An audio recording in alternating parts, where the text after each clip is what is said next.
باقی پتہ چلے گا خالص ہیں یا خالص نہیں ہیں. اصل میں دیکھیں جی انڈے چونکہ میرا سبجیکٹ نہیں ہے, میں ایک ڈیری فارمر ہوں, تو اس کے سلسلے میں آپ کو پولٹری کیونکہ آپ نے منعقد کرایا تو اس لیے میں ہر سوال آپ سے کروں گا, یہاں تک کہ میں یہ بھی پوچھوں گا آپ چوزے نہیں لائے یہاں پہ, آپ مرغیاں لائے. حالانکہ خان صاحب نے کہا مرغیاں دیں گے, چوزے دیں گے, انڈے دیں گے. اس میں ایسا ہے دیکھیں تمام اسٹیک ہولڈرز کو ہم ایک پیج پہ لائے ہیں کہ جیسے پولٹری سیکٹر نے ترقی کی, انقلاب آیا, آج سے 15 سال پہلے مرغی کی جو قیمت تھی آج بھی وہی قیمت ہے, اسی طرح آج سے 15 سال پہلے جو دودھ کی قیمت تھی وہ قیمت آج ہونی چاہیے.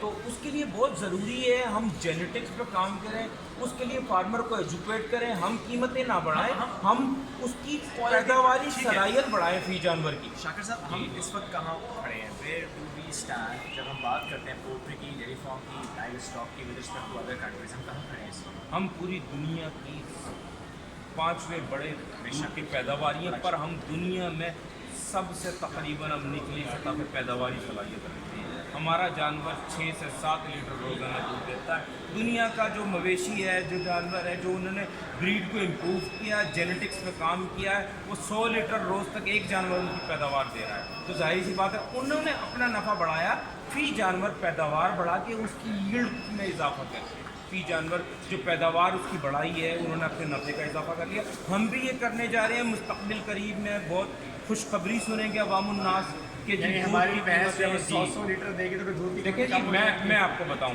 برازیل نے, اٹلی نے, چائنا نے, فرانس نے, انہوں نے سب نے ہماری نیلی راوی کنڈی اور ساہیوال اور ریڈ سندھی کاؤ پہ کام کیا ہے, جو ہمارے پاس 6 لیٹر دے رہی ہے ان کے پاس 30 لیٹر دے رہی ہے. تو اب وہ کام بھی دور نہیں ہے. ہم وہاں سے سیمن امپورٹ کریں گے, اپنی بھینسوں میں رکھیں گے, اور ہمارا جو اگلی نسل آئے گی وہ انشاءاللہ 30 سے 35 لیٹر فی جانور کی پیداوار ہوگی. تو ہمیں دودھ کی قیمتیں نہیں بڑھانی پڑیں گی, پر یہ 3 سے 4-5 سال. Why he is focusing on the